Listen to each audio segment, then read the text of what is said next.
Hello and welcome to the next part of the course, How to Prepare a Business Plan.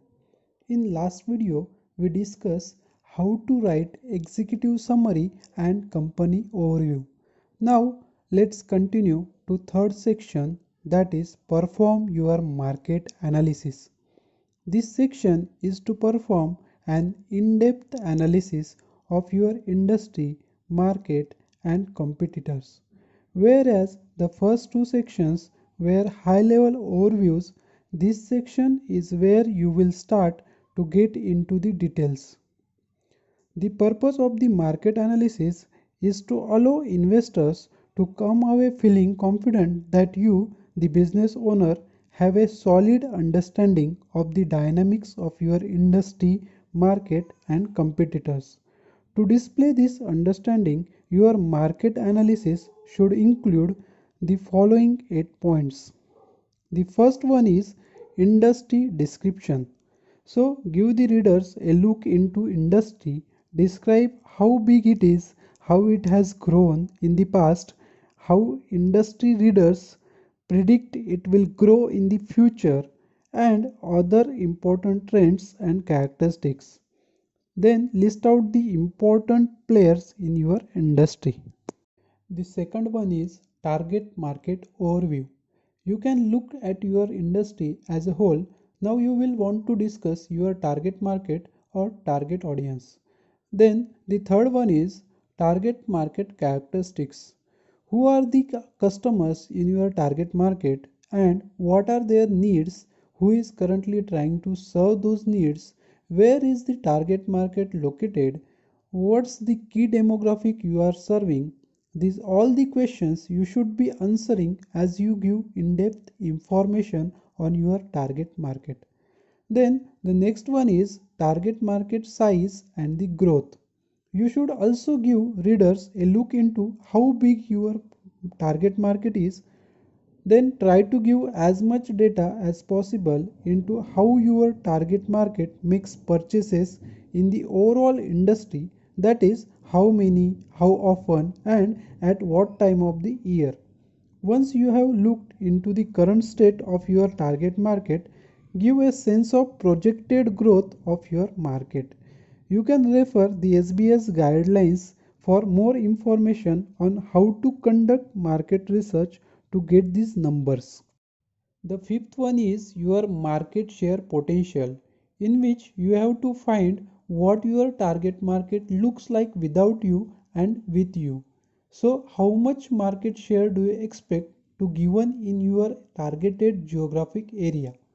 When you will find these questions, you will make sure your target market potential in the market. Then next one is market pricing. By conducting this market research, you can give the best estimate of how you should be pricing your products, how you should distribute your product, and how you can get ahead with promotional strategies. Then the next one is barriers. Be sure to include any barriers to market entry you might come across. This might be regulations, changing technology, high investment outlays, or lack of staff or manpower in the area. Don't be scared to include these barriers. Then the next one is competitor research. Now that you have looked into your target market as a whole, you can narrow in on your top competitors. Look at their market share, strength and weaknesses, any barriers they present, partnership, as so on. That's it. So these all parts of the third section, that is the overview of your market analysis.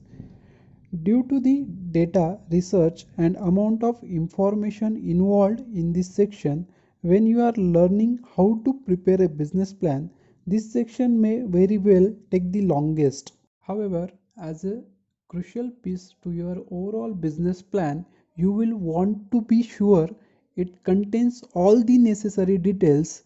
It will well researched and will show readers that you are knowledgeable about your specific market, the market demand, and your business role in that market.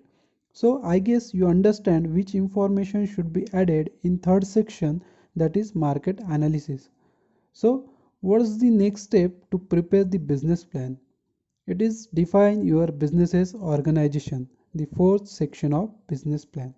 This section explains who does what in your business, what's everyone background is, and what their past experiences bring to the team. Here, what you need to break down. The first is organizational structure. Before you dive into the details of each stakeholder, explain where they fit in the whole picture. The start of this section should include an organizational chart showing how your business is structured. This will illustrate that you know who is managing what aspects of your business. The second one is ownership structure. You have mentioned this before in your company overview, but here you should go into a little more depth on how your company is legally structured. Explain who owns what and how much they own. Then third one is background of owners and board of directors. So in that, explain the background of your team, managers, partners and board of directors. This background will prove to potential investor that you have surrounded yourself with individuals who can and who will make your business a successful business. Then fourth one is hiring needs. If your team isn't that big right now, you will probably need to expand it in the future. List out any key hires you will need to make in order to achieve your goals. So this is enough for the fourth section and this video also. In upcoming video, we will discuss another sections of the business plan. Thank you.